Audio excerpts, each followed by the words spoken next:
ইকরা কিতাব আল্লাহ, জেনে নিন কোরআন শেখার সহজ উপায়। আসসালামু আলাইকুম ওয়া রাহমাতুল্লাহি ওয়া বারাকাতুহু। আলহামদুলিল্লাহ ওয়াসসালাতু আলা মান লা নাবিয়্যা বা'দা ওয়া আলা আলিহি ওয়া আসহাবিহি আজমাইন ওয়াল্লাযীনা ইত্তাবা'হুম বিইহসানিন ইলা ইয়াউমিদ্দিন। সারা বিশ্বময় বাংলা ভাষাভাষী কোরআন শিক্ষার জন্য অপেক্ষমান সম্মানিত ভাই বোনেরা, প্যানভিশন টিভির অনন্য আয়োজন কোরআন শেখার সহজ উপায় অনুষ্ঠান থেকে সকলকে আন্তরিক মোবারকবাদ জানাচ্ছি। আমরা আজকে ৩৫তম পর্বের অত্যন্ত গুরুত্বপূর্ণ কিছু বিষয় আপনাদের সামনে উপস্থাপন করার চেষ্টা করব। মৌলিকভাবে আজকে 3টি বিষয় আমরা শিখব। 1 নম্বর হচ্ছে আমরা পেছনে যে মাতগুলো শিখেছি, কোন জায়গায় টান হবে কোন জায়গায় হবে না, এর একটি চমৎকার পড়া আমরা পড়তেছি। তার সাথে সাথেই আমরা কোরআন তিলাওয়াত করছি। আমরা 2য় পর্বে কোরআন তিলাওয়াত শিখব। আর 3য় পর্বে এমন একটি পড়া, যে পড়াটায় আমরা ভুল হওয়ার কারণে আমাদের মহান রব্বুল আলামিন আল্লাহ সুবহানাহু ওয়া তাআলার নামটা উচ্চারণ করতেই আমাদের ভুল হয়ে যায়। আল্লাহ শব্দ পড় এবং বারিক পড়া, এই 3টি বিষয়ে আমরা ক্রমান্বয়ে আপনাদের সামনে উপস্থাপন করব, আপনারা উপভোগ করবেন ইনশাআল্লাহ। সম্মানিত বন্ধুগণ, আমরা মাত শব্দের অর্থ টেনে পড়া। কোরআনুল কারীমের যেখানে টান দিয়ে পড়ার অপশন আছে, সেখানে যদি টান না দেয়া হয় তাহলে অর্থের বড় ব্যবধান হয়ে যায়। কখনো এটা 4 আলিফ, যেমনটা আমি মাতকে 2 ভাবে ভাগ করেছি। একটা হচ্ছে তিলাওয়াতের মধ্যে মাদ, আর একটা হচ্ছে ওয়াকফের হালতে মাদ। তিলাওয়াতের মধ্যে মাদ হিসেবে আমরা দেখেছি, আমরা একটু সরাসরি স্ক্রিনে গিয়ে দেখতে চাই বিষয়টা, যে এই যে একটা চিহ্ন দেখা যাচ্ছে, এটাকে আমরা 4 আলিফের চিহ্ন বলেছি, 4 আলিফ। আর পরবর্তীতে যে চিহ্নটা আছে, এইটা যেই হরফের উপরে থাকবে আমরা এটাকে 3 আলিফ টেনে পড়ব। খারাজের খারা জবর উল্টা পেশ, এটাকে আমরা 1 আলিফ টেনে বলবো। আর জবরের পরে খালি আলিফ আমরা 1 আলিফ টেনে পড়ব। জেরের পরে জজমালা ইয়া 1 আলিফ টেনে পড়ব। পেশের পরে জজমালা ওয়াও আমরা 1 আলিফ টেনে পড়ব। এরপরে আলিফে জায়দা সম্বন্ধে আমি আপনাদের খেদমতে কিছুটা কথা বলেছিলাম, মনে রাখার জন্য আবার তার একটি ধারা আমরা দেখাচ্ছি। দেখুন, এটা হচ্ছে আলিফে জায়দা। এখানে আলিফ থাকলে এরকম উপরে ফোঁটা থাকলে তখন আমরা আর সেটা টেনে পড়ব না। এরপরে আমরা ওয়াকফের হালতে কিছু মাদ আমরা দেখেছি। ওয়াকফের হালতে মাদ হচ্ছে এরকম, যে শেষ অক্ষরে যদি 2 জবর থাকে এবং আলিফ যখন পাবো তখন 1 জবর 1 আলিফ টেনে বলবো। দ্বিতীয়টি হচ্ছে, একটু দেখে নেই ভালো করে, দ্বিতীয়টি হচ্ছে যদি শেষাক্ষরে খাড়া জবর থাকে তাহলে পুরো উচ্চারণ করেই পড়তে হয়। এই যে দেখুন, যেমন ঈসা, মূসা, তগ, এরকম। শেষাক্ষরে যদি 1 জবর 1 আলিফ থাকে তাহলে জবর সহ একটি আলিফ, ঠিক 2 জবর 1 আলিফের মতো অত দীর্ঘ টান হবে না, একটু করে ওয়াফু আন্না, ওয়াগফির লানা, এভাবে। মাত সংক্রান্ত আর একটি বিষয় আমাদের মনে রাখা জরুরি, সেটা হচ্ছে আমরা জানি জবরের পরে যদি খালি আলিফ হয় তাহলে 1 আলিফ টানি, আবার পেশের পরে জজমালা ওয়াও হলে 1 আলিফ টানি। কিন্তু যদি ওয়াকফর জায়গায়, এটাকে মদ্দে লিন বলে, আমি এই নামগুলো উচ্চারণ করতে চাইনি এজন্য যে এইটা নিয়ে একটা আপনাদের ব্রেইনে ভিন্নভাবে আবার কাজ করতে হবে। আমি সংক্ষেপে যারা কোরআন শিখতে চাচ্ছেন এবং তাদের কাছে এটা আরও কত সহজে দেয়া যায়, মূলত আমি ওই জায়গাটিতে কাজ করার চেষ্টা করেছি। সম্মানিত শিক্ষার্থী মা বোনেরা, ভাইয়েরা, বন্ধুগণ, যে যেখানে আছেন, যখন জায়গাটা থেমে যাওয়ার জায়গা হয়, অ্যাটলিস্ট আপনি এখানে থামবেন, কিন্তু থামার অক্ষরের যেই শব্দটা নিয়ে আপনি থামবেন তার আগে যদি জবরের পরে জজমালা ইয়া হয়, কথা ছিল জেরের পরে জজমালা ইয়া হলে তো 1 আলিফ টান, সেটাকে আমরা থামার জায়গায় 3 আলিফ পর্যন্ত নেব। কিন্তু সেটা যদি এরকম হয় যে জবরের পরে ইয়া কিন্তু জায়গাটা থেমে যাওয়ার জায়গা, ওয়াকফর জায়গা, তাহলে আপনি সেখানে 1 আলিফ টানতে পারবেন। যেমন আমরা একটু স্ক্রিনে প্রথম উদাহরণটা দেখি, ফালিয়াবুদু রাব্ব হাযাল বাইত। বাইত জবরের পরে ইয়া হলে তো টান দেওয়ার কথা ছিল না, কিন্তু আমরা এখানে 1 আলিফ টেনে বলছি, কারণ এটা ওয়াকফর জায়গা, এজন্য এটাকে মাদ্দে লিন বলে। তাসবিদের ভাষায় আমরা এই শব্দটা দরকার নেই। জবরের পরে ইয়া যদি থামার জায়গায়, তাহলে 1 আলিফ টানবো। এরপরে জবরের পরে যদি ওয়াও আসে এবং ওটা যদি অক্ষর জায়গা হয়, স্বাভাবিকভাবে ওয়াও যজমলা, তার পূর্বের অক্ষর থাকার কথা ছিল পেশ, তাহলে 1 আলিফ আমরা টানার কথা। কিন্তু ওটা যদি অক্ষর জায়গা, তো থেমে যাওয়ার জায়গা হয়, তাহলে আমরা 1 আলিফ টেনে পড়ার একটা অপশন রয়েছে।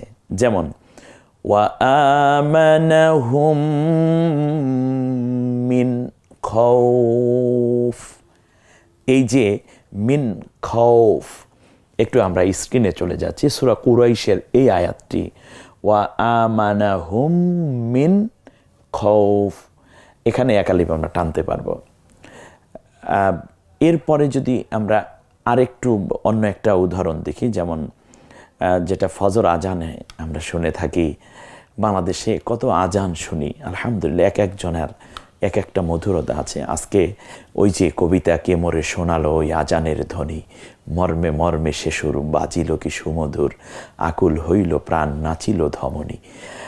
কবি নজরুল একথাই বলেছিলেন আজান নিয়ে, যে যেন গোরের থেকেও মুয়াজ্জিনের আজান শুনতে পাই। আল্লাহ তাআলা সকলকে জান্নাতের সর্বোচ্চ দরজা নসিব করুন। সেটা হচ্ছে আসসালাতু খায়রুম মিনান নাওম, আসসালাতু খায়রুম মিনান নাওম। এই যে নাওম, ওয়াও সাকিন, পূর্বের অক্ষর পেশ হলে তারপরে 1 আলিফ টানার কথা ছিল, কারণ ওয়া সাকিন পূর্বের অক্ষর পেশ 1 আলিফ, কিন্তু এটা থেমে যাওয়ার জায়গায়, এই জন্য আমরা 1 আলিফ এখানে টানব। এটাকে মাদ্দে লিন বলে। আমরা এখানে এই উদাহরণ 3টা থেকেই আমরা চলে যাচ্ছি। এগুলো তিলাওয়াতের মধ্যে বারবার আসবে, একটু ছোট্ট থিওরিটা আপনাদের সামনে ছোট্ট করে উপস্থাপন করার চেষ্টা করেছি। বন্ধুগণ, আর কোনো কথা না বাড়িয়ে আমরা আজকের এই বরকতে কোরআনুল হাকিম থেকে একটু তেলাওয়াত না নিলেই নয়। চলুন আমরা সরাসরি আল্লাহ তাআলার কোরআন থেকে 1-2টা আয়াত তেলাওয়াত করি। আজকে আস্তে আস্তে করে দেখি কিভাবে আমি পারি। কোরআনুল হাকিম তেলাওয়াত মানে হৃদয় আত্মায় প্রশান্তিতে ভরে ওঠা। কোরআনুল হাকিম তেলাওয়াত মানে আত্মার খোরাক দেয়া। হৃদয়টা মরুভূমি হয়ে গেছে, ভিতরে কেমনই যেন বারবার গুনার কাজে আমাদেরকে উদ্বুদ্ধ করছে। সব কিছু থেকে নিজেকে যদি গুছিয়ে চলতে চান আর নিজের আত্মাকে সজীব এবং জীবন্ত করে তুলতে চান, তাহলে আজকের এই তেলাওয়াত আমাদেরকে অবশ্যই সেই ঔষধটি দিবে। কারণ আল্লাহ তাআলা বলছেন, এটা হচ্ছে কোরআন হচ্ছে শিফাউল লিমা ফিস সুদূর, তোমার হৃদয় আত্মাকে ভালো করে দেওয়ার জন্য আমি আল্লাহ যে ঔষধটি দিয়েছি তার নাম হচ্ছে কোরআনুল কারীম। আসুন আমরা সরাসরি চলে যাচ্ছি, একেবারে মাত্র স্ক্রিনে 2টা আয়াত ইতিমধ্যে ভেসে উঠেছে। 2টো আয়াত আমরা এখান থেকেই তেলাওয়াত করব। সূরা কাহাফ কোরআনের 18তম সূরা, এবং এই সূরাটি মূলত আল্লাহ রাব্বুল আলামিন চমৎকার করে এখানে রাসূল সাল্লাল্লাহু আলাইহি ওয়াসাল্লামের 10টি প্রশ্ন যা ইহুদি খ্রিস্টান আলেমরা করেছিলেন তার জবাব দিয়েছেন। আসুন আমরা একটু স্ক্রিনে সেগুলো আছে, এগুলো আপনি চিনেন কিনা আপনি স্ক্রিনশট দিয়ে রাখুন, অথবা আপনার ল্যাপটপ কম্পিউটার, আপনার যদি আপনি বড় টেলিভিশনে আপনি আপনার বাসায় দেখতে থাকেন, অথবা যদি আপনি মোবাইলে দেখেন, তাহলে এই জায়গায় ওয়েট করুন, এখানে ক্লিক করে থেমে যান একবার। এবার খেয়াল করুন হরফগুলো চিনেন কিনা। হরফগুলো যেমন প্রথমটা হলো আলিফ, তারপরেরটা লাম, তারপরেরটা হা, তারপরেরটা মিম, তারপরেরটা দাল। এখন পরেরটা লাম, তারপরেরটা হা, তারপর একটা আলিফ, তারপর একটা লাম, তারপর একটা জাল, তারপর একটা ইয়া, এমনি করে করে। এখন এই হরফগুলো প্রথমে চিনেন কিনা, এটা ফার্স্ট কাজ আপনার। দ্বিতীয় কাজ হচ্ছে এই হরফগুলোর একক আপনার মনে আসে কিনা। যেমন আলিফের এককটা কি ছিল? অ। এতক্ষণ তো আলিফ লাম এভাবে পড়ছেন, এখন বলুন অ, ল, হ, ম, দ, ল, ল, হ, অ, ল, দ, ই। জাস্ট এভাবে সামনের দিকে আপনি দ্রুত পড়তে পারেন কিনা।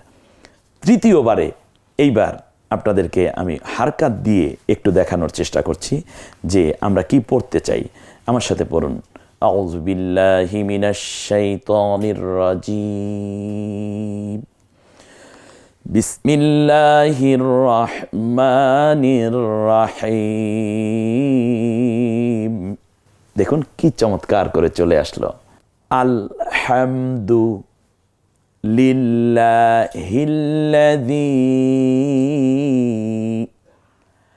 আনজালা আলা আবদিহিল কিতাবা ওয়ালাম ইয়াজআল লাহু ইওয়াজা। এই যে জায়গাটুকু পড়লাম, এই একটি আয়াতের আমরা পরবর্তী 36তম পর্বে ইনশাআল্লাহ এটা পুরোটা পড়ার চেষ্টা করব ইনশাআল্লাহ। দেখুন ওকে আকার দিয়ে আ, তারপর শুধু লা, আল, হাম, হকে আকার ম, হাম, কারণ জজমের কাজ হয়ে গেছে এখানে। দু, লিল্লা হিল্লাযী, কেন তিন আলিফ টানলাম? কারণ উপরে চিহ্ন দেয়া আছে। আনজালা আলা, আইনটে গলায় চাপ দিয়ে লাম, ইয়ে কিছু নয়, আমারও কোনো চিন্তা নাই। লামের উপর খাড়া জবর, লকে আকার দেব, একটু টেনে বলবো। এমনি করে করে আবদিহি, বাটা কলকলা হবে, বা জিম দাল তো কফ। এমনি করে করে সামনে আগান, আবদিহিল কিতাবা, ধরে ধরে অলাম ইয়াজআল লাহু, জজমের পরে তাসদীদ এসেছে, এই জন্য এই জায়গায় আমরা জজমাল অক্ষর উচ্চারণ করব না। ইওয়াজা, শেষ অক্ষরে জবর আছে, আলিফ আছে সাথে, দুই জবর, এই জন্য এক জবর এক আলিফ টেনে বলবো। আল্লাহ সুবহানাহু ওয়া তাআলা আজকের এই তিলাওয়াত এবং পেছনের পড়াগুলো যেন মনে রেখে আপনি একটি আয়াতই 36তম পর্ব পর্যন্ত একটু পড়তে থাকুন।